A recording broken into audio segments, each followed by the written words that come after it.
ഇന്ത്യയുടെ ചരിത്രത്തിൽ തന്നെ ഏറ്റവും ജനപ്രിയമായ ബഡ്ജറ്റാണ് കഴിഞ്ഞ ദിവസം ധനകാര്യമന്ത്രി ശ്രീമതി നിർമ്മല സീതാരാമൻ കഴിഞ്ഞ ദിവസം പാർലമെന്റിൽ അവതരിപ്പിച്ചത്. മിഡിൽ ഇൻകം ഗ്രൂപ്പിൽപ്പെടുന്ന വ്യക്തികളെ സംബന്ധിച്ചിടത്തോളം വളരെ ആശ്വാസകരമായിട്ടുള്ള ഒരു പ്രഖ്യാപനമാണ് ബഡ്ജറ്റിൽ വന്നിരിക്കുന്നത്. ഈ ബഡ്ജറ്റിൽ തന്നെ ഏറ്റവും ജനപ്രിയമായിട്ടുള്ള ഒരു പ്രഖ്യാപനം എന്ന് പറയുന്നത് ഒരു വ്യക്തി ടാക്സ് കൊടുക്കുന്നതിനുള്ള ലിമിറ്റ് 7 ലക്ഷം രൂപയിൽ നിന്ന് 12 ലക്ഷം രൂപയാക്കി കൂട്ടിയത്. ഇന്ത്യയുടെ ചരിത്രത്തിൽ തന്നെ ഇത്രയധികം ടാക്സ് ബെനിഫിറ്റ്, അതായത് സാധാരണക്കാരായിട്ടുള്ള വ്യക്തികൾക്ക് കൊടുത്ത ഒരു ബഡ്ജറ്റ് ഇന്നുണ്ടായിട്ടില്ല. ലോ ഇൻകം ഗ്രൂപ്പിലുള്ള വ്യക്തികൾ സാധാരണയായിട്ട് അവർ ടാക്സ് കൊടുക്കാറുണ്ടാകില്ല. എന്നാൽ മിഡിൽ ഇൻകം ഗ്രൂപ്പിലുള്ള വ്യക്തികൾക്ക് ഇത് വളരെ ആശ്വാസകരമായിട്ടുള്ള ഒരു പ്രഖ്യാപനമാണ്. ഓൾഡ് ടാക്സ് റെജീം ഫോളോ ചെയ്യുന്ന വ്യക്തികൾക്ക് പുതിയതായിട്ടുള്ള പ്രഖ്യാപനങ്ങളൊന്നുമില്ല. എന്നാൽ ന്യൂ ടാക്സ് റെജീം ഫോളോ ചെയ്യുന്ന വ്യക്തികൾക്ക് 7 ലക്ഷം രൂപ വരെയുള്ള ഇൻകത്തിന് ടാക്സ് കൊടുക്കണ്ടായിരുന്നു. അത് അടുത്ത ഫിനാൻഷ്യൽ ഇയർ മുതൽ 5 ലക്ഷം രൂപയും കൂടി കൂട്ടി 12 ലക്ഷം രൂപ വരെയും നിങ്ങൾ ടാക്സ് കൊടുക്കേണ്ട ആവശ്യമില്ല. എന്നാൽ നിങ്ങളൊരു സാലറീഡ് എംപ്ലോയി ആണെങ്കിൽ നിങ്ങൾക്ക് സാധാരണയായിട്ട് ന്യൂ ടാക്സ് റെജീം ഫോളോ ചെയ്യുമ്പോൾ ഒരു 75,000 രൂപ സ്റ്റാൻഡേർഡ് ഡിഡക്ഷൻ ലഭിക്കാറുണ്ട്. ഒരു സാലറീഡ് എംപ്ലോയിയെ സംബന്ധിച്ചിടത്തോളം ഒരു വർഷം 12,75,000 രൂപ വരെയും അവർക്ക് ഇൻകം ഉണ്ടെങ്കിൽ ടാക്സ് കൊടുക്കേണ്ട ആവശ്യം വരുന്നില്ല. ഈ ടാക്സ് സ്ലാബിൽ വന്നിരിക്കുന്ന ചേഞ്ചസുകളിൽ നിന്ന് സാധാരണക്കാരായിട്ടുള്ള വ്യക്തികൾ സേവ് ചെയ്യുന്നത് 83,000 രൂപ മുതൽ 1,24,000 രൂപ വരെയാണ്. ഇത് വിവിധ ടാക്സ് സ്ലാബിലുള്ള എല്ലാ വ്യക്തികൾക്കും ഇതിൻ്റെ ബെനിഫിറ്റ് ലഭിക്കുന്നുണ്ട്. ഈ ഫിനാൻഷ്യൽ ഇയർ വരെയും നമ്മൾ ഫോളോ ചെയ്തിരുന്ന ടാക്സ് സ്ലാബുമായിട്ട് കമ്പയർ ചെയ്യുമ്പോൾ പുതിയ ടാക്സ് സ്ലാബിൽ വന്നിരിക്കുന്ന മാറ്റം എല്ലാ സെഗ്മെന്റിൽ പെടുന്ന വ്യക്തികൾക്കും അതിൻ്റെ ബെനിഫിറ്റ് ലഭിക്കുന്ന രീതിയിലാണ് ടാക്സ് സ്ലാബിലുള്ള മാറ്റങ്ങൾ വരുത്തിയിരിക്കുന്നത്. ഇവിടെ നമ്മൾ ശ്രദ്ധിക്കേണ്ട 2-3 കാര്യങ്ങളുണ്ട്. ഈ ടാക്സ് റിബേറ്റ് നമുക്ക് നൽകുന്നത് 87A എന്ന് പറയുന്ന ഒരു സെക്ഷൻ അനുസരിച്ചിട്ടാണ്. പലപ്പോഴും പല വ്യക്തികളും തെറ്റായിട്ട് ധരിച്ചു വെച്ചിരിക്കുന്ന ഒരു കാര്യം, അവർക്ക് 12 ലക്ഷം രൂപ വരെയുള്ള ഇൻകം അല്ലെങ്കിൽ സാലറി വാങ്ങുന്ന ആളുകളാണെങ്കിൽ 12,70,000 രൂപ വരെ അവർക്ക് ഇൻകം വന്നു കഴിഞ്ഞാൽ ടാക്സ് റിട്ടേൺ ഫയൽ ചെയ്യേണ്ട, ഓട്ടോമാറ്റിക്കായിട്ട് അവർക്ക് ഈ റിബേറ്റ് ലഭിക്കുമെന്നാണ്. ഇത് തെറ്റായിട്ടുള്ള ഒരു ധാരണയാണ്. ഇൻകം ടാക്സിൻ്റെ റൂൾ അനുസരിച്ച് ഇപ്പോൾ പുതിയ ന്യൂ ടാക്സ് റെജീമിലുള്ള ടാക്സ് സ്ലാബ് അനുസരിച്ച് 3 ലക്ഷം രൂപയായിരുന്നു കഴിഞ്ഞ വർഷം വരെയും ബേസിക് എക്സംഷൻ ലിമിറ്റ്. 3 ലക്ഷം രൂപയിൽ നിന്ന് 4 ലക്ഷം രൂപ വരെയായിട്ട് എക്സംഷൻ ലിമിറ്റ് കൂട്ടിയിട്ടുണ്ട്. ഒരു വ്യക്തിയെ സംബന്ധിച്ചിടത്തോളം അദ്ദേഹം 8 ലക്ഷമോ 10 ലക്ഷം രൂപ വരെയും ഇൻകം ലഭിക്കുന്ന വ്യക്തിയാണെങ്കിലും ഒരു വ്യക്തിയുടെ ടാക്സബിൾ ഇൻകം 4 ലക്ഷം രൂപയിൽ കൂടുതൽ വരികയാണെങ്കിൽ അദ്ദേഹം നിശ്ചയമായിട്ടും ടാക്സ് റിട്ടേൺ ഫയൽ ചെയ്താൽ മാത്രമാണ് 87A എന്ന് പറയുന്ന സെക്ഷൻ അനുസരിച്ചിട്ടുള്ള റിബേറ്റ് ലഭിക്കുകയുള്ളൂ. എന്നാൽ ഇതിൽ നമ്മൾ നോട്ട് ചെയ്യേണ്ട മറ്റൊരു കാര്യം, നിങ്ങളൊരു നോൺ റെസിഡൻറ്റ് ഇന്ത്യൻ ആണ്, പ്രവാസിയാണെങ്കിൽ നിങ്ങൾക്ക് 87A എന്ന് പറയുന്ന സെക്ഷൻ അനുസരിച്ചിട്ടുള്ള റിബേറ്റ് ലഭിക്കുകയില്ല. അതായത് വരുന്ന ഫിനാൻഷ്യൽ ഇയർ മുതൽ നിങ്ങൾക്ക് 4 ലക്ഷം രൂപ വരെയുള്ള ഇൻകത്തിന് ടാക്സ് കൊടുക്കേണ്ട ആവശ്യമില്ല. എന്നാൽ 4 ലക്ഷം രൂപയ്ക്ക് മേളിലാണ് നിങ്ങൾക്ക് ടാക്സബിൾ ഇൻകം ഉള്ളതെങ്കിൽ നിങ്ങൾ നിശ്ചയമായിട്ടും ടാക്സ് റിട്ടേൺ ഫയൽ ചെയ്യുകയും ടാക്സ് കൊടുക്കുകയും വേണം. ധനകാര്യമന്ത്രി അനൗൺസ് ചെയ്തത് നമ്മുടെ ഇൻകം ടാക്സ് റൂള് സിംപ്ലിഫൈ ചെയ്യുമെന്നാണ്. ഇന്നത്തെ സാഹചര്യത്തിൽ ഇൻകം ടാക്സിൻ്റെ റൂള് അല്ലെങ്കിൽ അത് റിലേറ്റഡ് ആയിട്ടുള്ള റെഗുലേഷനുമെല്ലാം വളരെ കോംപ്ലിക്കേറ്റഡ് ആയിട്ടും അതോടൊപ്പം തന്നെ വലിയൊരു പുസ്തകമാണ്. സാധാരണയായിട്ട് ഞാൻ ഫോളോ ചെയ്യുന്നത് ഇൻകം ടാക്സിൻ്റെ ഈ ബുക്കാണ്. നിങ്ങൾ നോക്കുക, ഇത്രയും വലിയൊരു ബുക്കാണ്. ഇതിൽ ഒരുപാട് കാര്യങ്ങൾ, നമുക്ക് ആവശ്യമുള്ള കാര്യങ്ങളും അല്ലെങ്കിൽ നമുക്ക് മനസ്സിലാകാത്ത ഒരുപാട് കാര്യങ്ങൾ ഇതിൻ്റെ അകത്ത് മെൻഷൻ ചെയ്തിട്ടുണ്ട്. പക്ഷേ എന്നാൽ ധനമന്ത്രി പറഞ്ഞതനുസരിച്ച് ഇൻകം ടാക്സിൻ്റെ റൂള് സിംപ്ലിഫൈ ചെയ്യും. ഇനി വരും കാലങ്ങളിൽ ഇത്രയും ബൾക്കി ആയിട്ടുള്ള അല്ലെങ്കിൽ 1000 1200 പേജുള്ള ഒരു ബുക്കിന് പകരം നമ്മുടെ ഇൻകം ടാക്സ് ആക്ട് സിംപ്ലിഫൈ ചെയ്യുമ്പോൾ ചിലപ്പോൾ ഒരു 400-500 പേജുള്ള ഒരു ബുക്കായിട്ട് മാറാനായിട്ടുള്ള ചാൻസ് ഉണ്ട്. നിങ്ങൾ മ്യൂച്വൽ ഫണ്ടുകളിൽ നിക്ഷേപം നടത്തുവാൻ ആഗ്രഹിക്കുന്ന വ്യക്തികളാണെങ്കിൽ ഈ വീഡിയോയുടെ ഡിസ്ക്രിപ്ഷനിൽ കൊടുക്കുന്ന ലിങ്ക് ഉപയോഗിച്ച് രജിസ്റ്റർ ചെയ്യുക.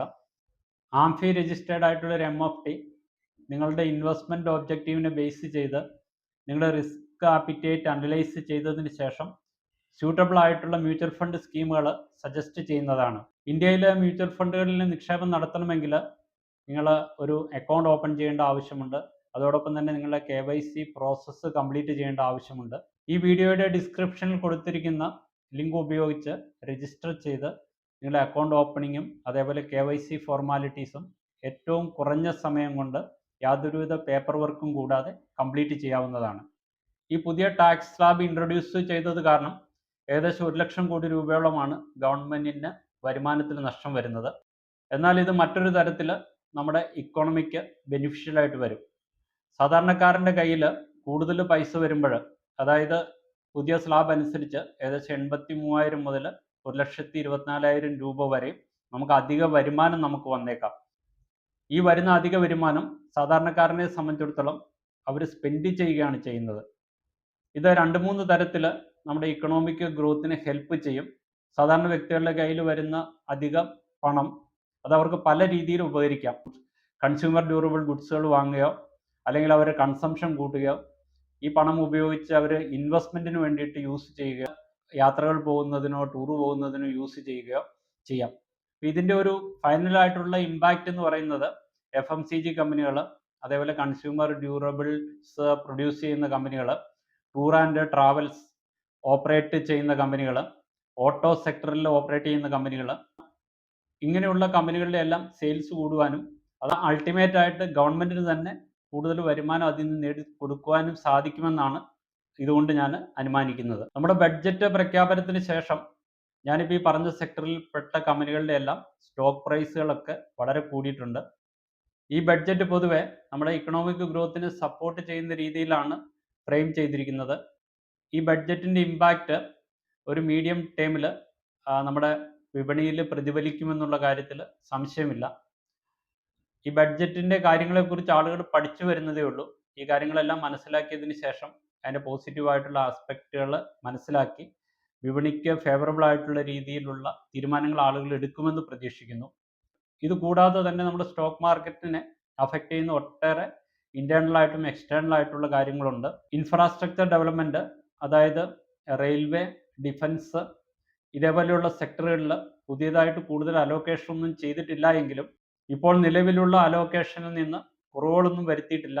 ഇത് യാതൊരു വിധത്തിലും ഇതേപോലെയുള്ള ഇൻഫ്രാസ്ട്രക്ചർ സ്പെൻഡിങ്ങിനെ അഫക്റ്റ് ചെയ്യുകയില്ല. ഈ ബഡ്ജറ്റ് അനൗൺസ്മെൻറ്റിന് ശേഷം റെയിൽവേ, ഡിഫൻസ് സെക്ടറിലുള്ള സ്റ്റോക്കുകളിലെല്ലാം ഒരു ഇടിവ് രേഖപ്പെടുത്തിയിട്ടുണ്ട്. പക്ഷേ ഗവൺമെൻറ് ഇതേപോലെയുള്ള സെക്ടറിൽ ഉള്ള അലോക്കേഷന് കുറവ് വരുത്താത്ത ഒരു സാഹചര്യത്തിൽ ഇമ്മീഡിയറ്റ് ആയിട്ട് മാർക്കറ്റിൽ വന്നിരിക്കുന്ന നെഗറ്റീവായിട്ടുള്ള സെൻറ്റിമെൻറ്റ് വരും ആഴ്ചകളിൽ തിരുത്തുമെന്ന് പ്രതീക്ഷിക്കുന്നു. ഇത് കൂടാതെ തന്നെ നമ്മുടെ സ്റ്റോക്ക് മാർക്കറ്റിനെ അഫക്റ്റ് ചെയ്യാൻ പോകുന്ന മറ്റൊരു കാര്യം എന്ന് പറയുന്നത് ഡൊണാൾഡ് ട്രംപിൻ്റെ അനൗൺസ്മെൻറ്റുകളാണ്. ഇന്നത്തെ നമ്മുടെ മാർക്കറ്റിനെ ഏറ്റവും കൂടുതൽ നെഗറ്റീവായിട്ട് ഇമ്പാക്റ്റ് ചെയ്യുന്ന ഒരു കാര്യം എന്ന് പറയുന്നത് ഡൊണാൾഡ് ട്രംപിൻ്റെ മാറിയുള്ള പ്രഖ്യാപനങ്ങളാണ്. ഇതൊരു ഷോർട്ട് ടൈമിലേക്ക് തുടരുമെന്ന് പ്രതീക്ഷിക്കുന്നു. അപ്പോൾ അദ്ദേഹം നെഗറ്റീവായിട്ടുള്ള ഏതെങ്കിലും കാര്യങ്ങൾ ചെയ്തു കഴിഞ്ഞാൽ തീർച്ചയായിട്ടും നമ്മുടെ ഇന്ത്യൻ മാർക്കറ്റിനെയും അത് നെഗറ്റീവായിട്ട് ഷോർട്ട് ടൈമിലേക്ക് ഇമ്പാക്റ്റ് ചെയ്യാനായിട്ടുള്ള എല്ലാ സാഹചര്യവുമുണ്ട്. ഇതേപോലെ അൺസർട്ടനിറ്റി നിലനിൽക്കുന്ന സാഹചര്യത്തിൽ ഗോൾഡിലുള്ള ഇൻവെസ്റ്റ്മെൻറ്റ് എപ്പോഴും നല്ലതായിരിക്കാം. നമ്മുടെ പല വീഡിയോകളിലായിട്ടും പറഞ്ഞിട്ടുള്ള ഒരു കാര്യമാണ്, നിങ്ങളുടെ പോർട്ട്ഫോളിയോ അലോക്കേഷൻ്റെ 5 മുതൽ 10% വരെയും പ്രഷ്യസ് മെറ്റൽസ് ആയ ഗോൾഡ്, അതേപോലെ സിൽവർ ഇതേപോലെയുള്ള കമ്മോഡിറ്റികൾ നിക്ഷേപിക്കുന്നത് നല്ലതാണെന്ന്. സീനിയർ സിറ്റിസൺസിനെ സംബന്ധിച്ചിടത്തോളം പോസിറ്റീവായിട്ടുള്ള മറ്റൊരു അനൗൺസ്മെൻറ്റ് എന്ന് പറയുന്നത്, സാധാരണയായിട്ട് ബാങ്കുകളിൽ നിന്നോ പോസ്റ്റ് ഓഫീസുകളിൽ നിന്നോ നിങ്ങൾക്ക് ഇൻട്രസ്റ്റ് ലഭിക്കുമ്പോൾ 50,000 രൂപയിൽ കൂടുതലാണ് നിങ്ങളുടെ ഇൻകം എങ്കിൽ സാധാരണയായിട്ട് TDS ഡിഡക്റ്റ് ചെയ്യാറുണ്ട്. അപ്പോൾ ഈ 50,000 രൂപ എന്നുള്ള ലിമിറ്റ് 1 ലക്ഷം രൂപയായിട്ട് ഇൻക്രീസ് ചെയ്തിട്ടുണ്ട്. അതായത് നിങ്ങൾക്ക് ബാങ്കുകളിൽ നിന്നോ പോസ്റ്റ് ഓഫീസുകളിൽ നിന്നോ ഒരു വർഷം 1 ലക്ഷം രൂപയിൽ കൂടുതൽ ഇൻട്രസ്റ്റ് ഇൻകം ലഭിച്ചാൽ മാത്രമാണ് TDS ഡിഡക്റ്റ് ചെയ്യുകയുള്ളൂ. ഫൈനാൻസ് മിനിസ്റ്ററുടെ കണക്കനുസരിച്ച് ഏകദേശം 75% ടാക്സ് റിട്ടേൺ ഫയൽ ചെയ്യുന്ന വ്യക്തികൾ ഇപ്പോൾ ന്യൂ ടാക്സ് റെജീമാണ് ഫോളോ ചെയ്യുന്നത്. നിങ്ങളുടെ ഇൻകം ഒരു 8 ലക്ഷത്തിനും 10 ലക്ഷത്തിനും ഇടയിൽ ആണെങ്കിൽ മാത്രമാണ് ഓൾഡ് ടാക്സ് റെജീം ഫോളോ ചെയ്യുന്നത് കൊണ്ട് നിങ്ങൾക്ക് ഉപകാരമുണ്ടാകുകയുള്ളൂ. അതോടൊപ്പം ഓൾഡ് ടാക്സ് റെജീം ഫോളോ ചെയ്യുന്ന വ്യക്തികളുടെ ബേസിക് എക്സംഷൻ ലിമിറ്റ് 2 ലക്ഷമാണ്. 87A എന്ന് പറയുന്ന സെക്ഷൻ അനുസരിച്ച് 5 ലക്ഷം രൂപ വരെയും അവർക്ക് ടാക്സ് കൊടുക്കേണ്ട, അതായത് 2 ലക്ഷം രൂപയുടെ ടാക്സ് റിബേറ്റ് ലഭിക്കും. ഇതിനുപരിയായിട്ട് 80C എന്ന് പറഞ്ഞ സെക്ഷൻ അനുസരിച്ച് 1.5 ലക്ഷം രൂപ വരെയുള്ള ടാക്സ് സേവിങ് ഇൻവെസ്റ്റ്മെൻറ്റുകൾക്ക് നിങ്ങളുടെ ടാക്സബിൾ ഇൻകത്തിൽ നിന്ന് കുറവ് കാണിക്കാം. 80D എന്ന് പറയുന്ന സെക്ഷൻ അനുസരിച്ച് 25,000 മുതൽ 50,000 വരെയും ഹെൽത്ത് ഇൻഷുറൻസ് പോളിസികളെല്ലാം എടുത്താൽ നിങ്ങൾക്ക് റിബേറ്റ് ലഭിക്കാം. ഒരു വ്യക്തിയെ സംബന്ധിച്ചിടത്തോളം അവർക്ക് എത്രയാണോ ടാക്സബിൾ ഇൻകം ഉള്ളത്. അതിൻ്റെ ബേസിസിൽ നിങ്ങൾ കമ്പ്യൂട്ടേഷൻ ചെയ്ത് ഓൾഡ് ടാക്സ് റെജീം ആണോ നല്ലത്, ന്യൂ ടാക്സ് റെജീം ഫോളോ ചെയ്താൽ കൂടുതലായിട്ടുള്ള ടാക്സ് ബെനിഫിറ്റ് ലഭിക്കുമോ എന്ന് കമ്പ്യൂട്ട് ചെയ്തതിന് ശേഷം ഓൾഡ് ടാക്സ് റെജീം വേണോ ന്യൂ ടാക്സ് റെജീം വേണമെന്ന് തീരുമാനിക്കുക. ഈ 87A എന്ന് പറയുന്ന സെക്ഷൻ ഒരു ടാക്സ് റിബേറ്റ് ആണ് നമുക്ക് നൽകുന്നത്, ടാക്സ് എക്സംഷൻ അല്ല. ഞാൻ ആദ്യമേ മെൻഷൻ ചെയ്തതുപോലെ നിങ്ങൾക്ക് 4 ലക്ഷം രൂപയിൽ കൂടുതൽ വരുമാനമുള്ള വ്യക്തികളാണെങ്കിൽ നിങ്ങൾ ടാക്സ് റിട്ടേൺ ഫയൽ ചെയ്താൽ മാത്രമാണ് ഈ ബെനിഫിറ്റ് നിങ്ങൾക്ക് ലഭിക്കുകയുള്ളൂ. അതോടൊപ്പം തന്നെ നിങ്ങൾക്ക് മറ്റേതെങ്കിലും തരത്തിലുള്ള ഇൻകം ഉണ്ടെങ്കിൽ, അതായത് എക്സാമ്പിളായിട്ട് പറയുകയാണെങ്കിൽ ക്യാപിറ്റൽ ഗെയിനിലൂടെ നിങ്ങൾക്ക് ഇൻകം ഉണ്ടെങ്കിൽ ഈ റിബേറ്റ് നിങ്ങൾക്ക് ലഭിക്കുകയില്ല. ക്യാപിറ്റൽ ഗെയിൻ ടാക്സ് ചെയ്യുന്നത് സ്പെഷ്യൽ റേറ്റിലാണ്. അപ്പം ക്യാപിറ്റൽ ഗെയിൻ ടാക്സ് ഉള്ള ഒരു വ്യക്തിക്ക് 87A എന്ന് പറയുന്ന സെക്ഷൻ അനുസരിച്ചിട്ടുള്ള റിബേറ്റ് ലഭിക്കുകയില്ല. അതോടൊപ്പം തന്നെ നിങ്ങൾ ശ്രദ്ധിക്കേണ്ട മറ്റൊരു കാര്യം, നിങ്ങളുടെ ഇൻകം 12 ലക്ഷം രൂപയ്ക്ക് മുകളിലാണ്, സാലറി ലഭിക്കുന്ന വ്യക്തികൾക്ക് 12,70,000 മുകളിലാണെങ്കിൽ 4 ലക്ഷം രൂപ ബേസിക് എക്സംഷൻ കഴിഞ്ഞിട്ട് പുതിയതായിട്ട് ഇൻട്രൊഡ്യൂസ് ചെയ്ത സ്ലാബ് റേറ്റ് അനുസരിച്ചിട്ട് തന്നെ നിങ്ങൾ ടാക്സ് കമ്പ്യൂട്ട് ചെയ്യേണ്ടതുണ്ട്. ചിലപ്പോൾ നിങ്ങളുടെ ഇൻകം 12 ലക്ഷത്തിന് മേളിൽ 100 രൂപയോ 1000 രൂപയോ അല്ലെങ്കിൽ 2000 രൂപയോ കൂടുതലാണെങ്കിൽ തന്നെ നിങ്ങൾ കൂടുതലായിട്ടുള്ള ടാക്സ് കൊടുക്കേണ്ടി വരും. ഈ 12 ലക്ഷത്തിന് മുകളിൽ ചെറിയ ചെറിയ ഇൻകം ഉള്ള വ്യക്തികളെ ഹെൽപ്പ് ചെയ്യുന്നതിന് മാർജിനൽ ടാക്സ് റിബേറ്റ് എന്ന് പറയുന്ന ഒരു കാര്യം ആപ്ലിക്കബിൾ ആണ്. അതനുസരിച്ചിട്ട് ഏകദേശം ഒരു 12,70,000 രൂപ വരെ ഇൻകം ഉള്ള ആളുകൾക്ക് മാർജിനൽ ടാക്സ് റിലീഫിൻ്റെ പ്രൊവിഷൻ അനുസരിച്ച് കുറഞ്ഞ റേറ്റിൽ ടാക്സ് കൊടുത്താൽ മതിയാവും. ബഡ്ജറ്റിൽ വന്നിരിക്കുന്ന മറ്റൊരു അനൗൺസ്മെൻറ്റ്, സാധാരണ നമ്മൾ റെൻ്റ് കൊടുക്കുന്ന വ്യക്തികളാണെങ്കിൽ ഒരു മാസം നിങ്ങൾ 20,000 രൂപയിൽ കൂടുതലാണ് റെൻ്റ് കൊടുക്കുന്നതെങ്കിൽ TDS പിടിക്കേണ്ട ആവശ്യമുണ്ടായിരുന്നു. ഇപ്പോൾ ആ ലിമിറ്റ് 20,000-ത്തിൽ നിന്ന് 50,000 കൂട്ടിയിട്ടുണ്ട്. അതായത് ഒരു വർഷം 6 ലക്ഷം രൂപ വരെയാണ് നിങ്ങൾ റെൻ്റ് കൊടുക്കുന്നതെങ്കിൽ അതിൽ നിന്ന് TDS പിടിക്കേണ്ട ആവശ്യമില്ല. ഇൻകം ടാക്സിൻ്റെ റൂൾ അനുസരിച്ച് നിങ്ങൾ ഒന്നിൽ കൂടുതൽ ഹൗസ് പ്രോപ്പർട്ടീസ്, ഫ്ലാറ്റ്, വില്ല, വീട് ഇതൊക്കെ നിങ്ങൾ ഓൺ ചെയ്യുന്ന വ്യക്തികളാണെങ്കിൽ ഡീംഡ് റെൻ്റൽ ഇൻകം എന്ന് പറഞ്ഞൊരു പ്രൊവിഷൻ ആപ്ലിക്കബിൾ ആയിരുന്നു. നമ്മുടെ ഇന്ന് വരെയുള്ള റൂൾ അനുസരിച്ച് ഒരു വ്യക്തിക്ക് 2 പ്രോപ്പർട്ടികൾ സെൽഫ് ഓക്യുപ്പൈഡ് ആയിട്ടുള്ള പ്രോപ്പർട്ടി ആയിട്ട് കീപ്പ് ചെയ്യാം. ഉദാഹരണമായിട്ട് പറഞ്ഞാൽ 4 നിങ്ങൾക്ക് റെസിഡൻഷ്യൽ പ്രോപ്പർട്ടീസ് ഉണ്ട്, അതിൽ 4 വീടുകളും നിങ്ങൾ റെൻറ്റിന് കൊടുത്തിട്ടില്ല, പൂട്ടിയിട്ടിരിക്കുകയാണെങ്കിൽ തന്നെയും 2 പ്രോപ്പർട്ടി, അതായത് 2 ഫ്ലാറ്റോ വീടോ നിങ്ങൾ സെൽഫ് ഓക്യുപ്പൈഡ് ആയിട്ട് കൺസിഡർ ചെയ്യാം. ബാക്കി വരുന്ന 2 വീടിന് നോർമലായിട്ടുള്ള ആ ഏരിയയിലെ മുനിസിപ്പൽ റെൻറ്റിൻ്റെ ബേസിസിൽ നിങ്ങൾ റെൻറ്റിന് കൊടുത്തിട്ടില്ലെങ്കിൽ തന്നെ അത് ഡീംഡ് റെൻ്റൽ ഇൻകം ആയിട്ട് കൺസിഡർ ചെയ്ത് നിങ്ങൾ ടാക്സ് കൊടുക്കേണ്ട ആവശ്യമുണ്ടായിരുന്നു. പക്ഷേ ഈ സെൽഫ് ഓക്യുപ്പൈഡ് ആയിട്ടുള്ള പ്രോപ്പർട്ടിയിലും ചില കണ്ടീഷന് വിധേയമായിട്ടാണ് ഈ റെൻ്റൽ ഇൻകം കൊടുക്കണമോ വേണ്ടയോ എന്നുള്ള കാര്യം തീരുമാനിച്ചിരുന്നത്. പക്ഷേ ഈ പുതിയ ബഡ്ജറ്റ് അനുസരിച്ച് അങ്ങനെയുള്ള കണ്ടീഷൻസ് എല്ലാം എടുത്തു കളഞ്ഞിട്ടുണ്ട്. അപ്പോൾ നിങ്ങൾ സെൽഫ് ഓക്യുപ്പൈഡ് ആയിട്ട് നിങ്ങൾക്ക് 2 പ്രോപ്പർട്ടീസ് കീപ്പ് ചെയ്യാം. ഇപ്പോൾ 2-ൽ കൂടുതൽ പ്രോപ്പർട്ടീസ് നിങ്ങൾ ഓൺ ചെയ്യുന്നുണ്ടെങ്കിൽ 3-മത്തതോ 4-മത്തതോ 5-മത്തെയോ പ്രോപ്പർട്ടി നിങ്ങൾ റെൻറ്റിന് കൊടുക്കാതെ വീട് പൂട്ടിയിട്ടിരിക്കുകയാണെങ്കിൽ തന്നെ ഡീംഡ് റെൻ്റൽ ഇൻകം എന്ന് പറയുന്ന പ്രൊവിഷൻ അനുസരിച്ച് നിങ്ങൾ അത് നിങ്ങളുടെ ഇൻകം ആയിട്ട് കണക്കാക്കി ടാക്സ് കൊടുക്കാനായിട്ട് ബാധ്യസ്ഥരാണ്.